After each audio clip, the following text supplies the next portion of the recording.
selamat pagi untuk kita semua, Bapak Ibu, Basudara, Om Tante, adik-adik semuanya. Shalom, semoga di pagi ini, di hari ini ada sukacita tersendiri dalam kehidupan kita dan kita diajarkan untuk selalu bersyukur dalam setiap kehidupan kita. Oke, di hari ini saya akan bercerita tentang Bait Allah yang didirikan oleh Raja Salomo. Oke, langsung saja kita masuk ke ceritanya.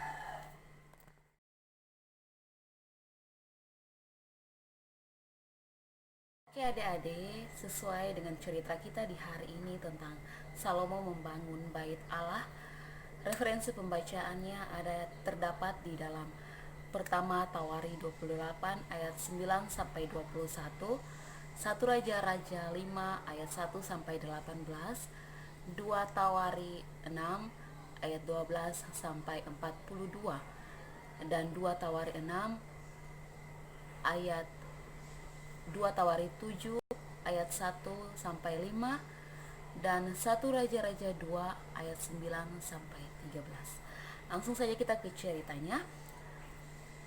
Salomo membangun Bait Allah ini merupakan sebuah pesan dari Raja Daud kepada Salomo. Sebelum Raja Daud meninggal, ia memberikan pesan atau sebuah perintah dari Tuhan Allah kepada Salomo untuk membangun Bait Allah. Nah, dalam bahasa Ibrani, Bait Allah atau Bait Suci disebut Beit Hamikdash. Dan pada tahun keempat setelah pemerintahan Salomo, ia membangun Bait Allah untuk tempat tinggal Allah dan tempat beribadah kepada Allah.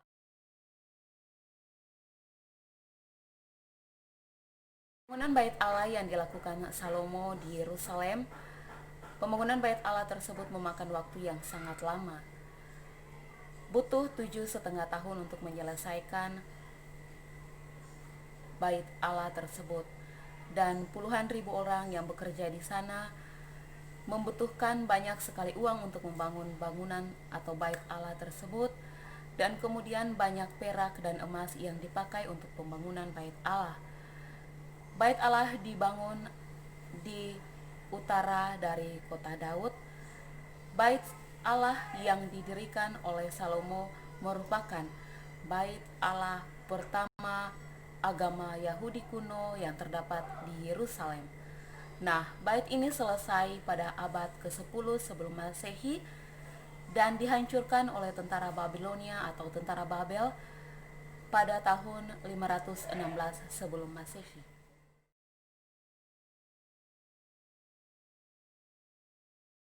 Adik-adik, kita akan belajar tentang lingkungan atau ukuran lingkungan Bait Allah menurut kitab Yehezkiel. Oke adik-adik sebelum kita lanjut, mungkin adik-adik bisa ambil Alkitab dan buka di dalam kitab Yehezkiel, Yehezkiel 42 ayat 16 dan seterusnya. Di situ dijelaskan bagian sisi timur panjangnya mencapai 500 hasta dan bagian sisi utara panjangnya mencapai 500 hasta. Bagian sisi selatan mencapai 500 hasta dan bagian sisi barat mencapai 500 hasta. Itu diukur dengan menggunakan tongkat pengukur. Nah, dan panjang sekaligus lebar dari tembok bait suci itu rata-rata 500 hasta.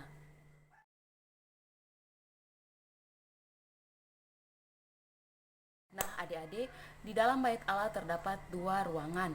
Ruangan yang dikhususkan oleh Salomo dan diperintahkan oleh Salomo. Ruangan yang pertama di bagian dalam dikhususkan untuk meletakkan tabut perjanjian, dan yang kedua, ruangan yang lainnya lagi dikhususkan untuk meletakkan perkakas-perkakas yang pernah dipakai di dalam kemah suci atau tabernakel yang pernah dibuat Musa dalam perjalanan bangsa Israel menuju ke tanah Kanaan. Jadi dua ruangan ini sengaja dikhususkan oleh Salomo untuk meletakkan semua benda yang pernah ada di dalam kemah suci.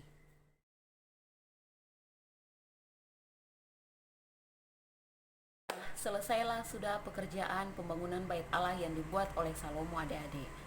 Nah, selesai pekerjaan atau selesai pembangunan dari bait Allah, maka Salomo pun memberikan persembahan untuk Allah.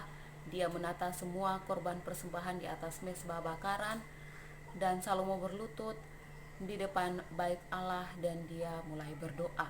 Adik-adik bisa buka di dalam kitab 2 Tawari 6 ayat 18 dan 19a. Di sana Salomo berdoa demikian, bahkan segala langit tidak cukup besar untuk memuat engkau.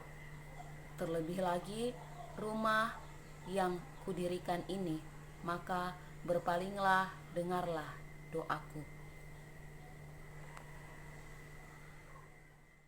Tetapi ya Allah, kiranya engkau mendengarkan umatmu bila mereka berdoa terhadap tempat ini.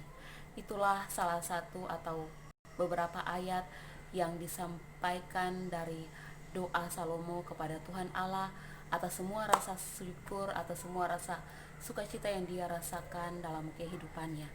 Nah, setelah Salomo selesai dari doanya, adik-adik tahu apa yang terjadi.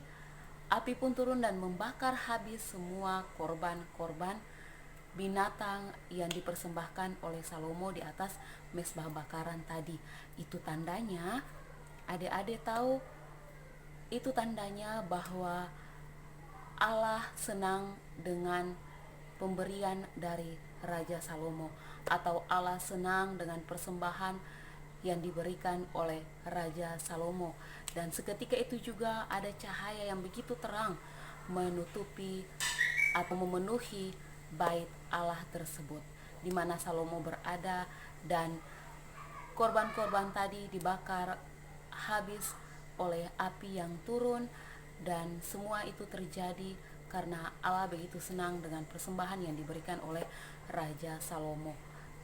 Setiap persembahan ketika dibakar oleh Allah lewat api yang dia turunkan, itu berarti persembahan itu merupakan persembahan terbaik oleh Allah.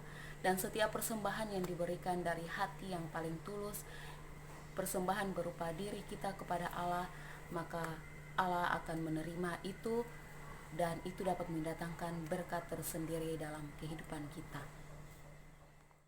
Oke adik-adik, bapak ibu, om tante, bapak saudara semua, cukup sekian untuk hari ini cerita saya tentang pembangunan bait Allah yang dibangun oleh Salomo. Semoga ini dapat menjadi pegangan untuk kita semua, menjadi pelajaran berharga untuk kita semua, menambah pengetahuan kita tentang Alkitab. Dan terima kasih. Shalom, Tuhan Yesus memberkati.